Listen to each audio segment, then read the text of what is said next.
আজকের ভিডিওটা আমাদের জন্য খুব স্পেশাল, কারণ আমরা আমেরিকায় থেকেও উদযাপন করেছি আমাদের প্রিয় পহেলা বৈশাখ। দেশ থেকে হাজার মাইল দূরে থাকলেও এই দিনটা এলেই মনটা কেমন জানি আনন্দিত হয়ে যায়। ছোটবেলায় সেই কথাগুলো খুব মনে পড়ে। নতুন শাড়ি, নতুন জামা, সবাই মিলে ঘুরতে যাও, উৎসবের কথাটা বারবার মনে আসে। এবার আমরা খুব বড় কিছু না করলেও ছোট্ট করে আয়োজন করেছিলাম সুন্দর একটা দিন। আমি, আমার হাজবেন্ড আর আপু ভাইয়েরা মিলে মোটামুটি 6 জনের একটা ছোট্ট পরিবার। সকালে উঠেই সবাই মিলে প্রস্তুতি শুরু করলাম। কেউ রান্না করছিল, কেউ মাছ ভাজি করছিল, কেউ বা বাসাটা ফেস্টিভ মুড তৈরি করছিল। লাল সাদা পোশাকে সবাইকে দেখতে সত্যিই খুব ভালো লাগছিল। এরপর আমরা সবাই মিলে কাছের একটা পার্কে বের হলাম।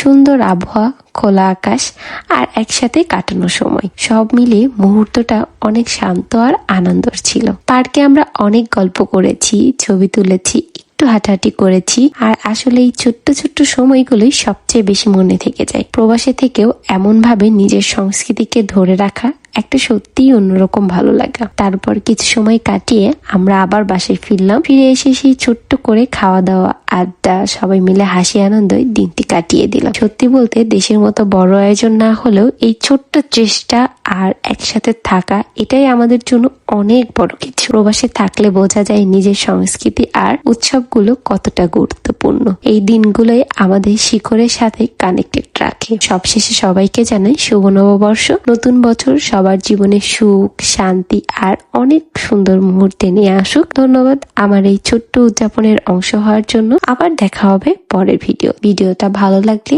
অবশ্যই একটা করে লাইক, কমেন্ট করে পাশে থাকবেন। আর পেজে নতুন হলে একটা ফলো দিতে ভুলবেন না। আল্লাহ হাফেজ।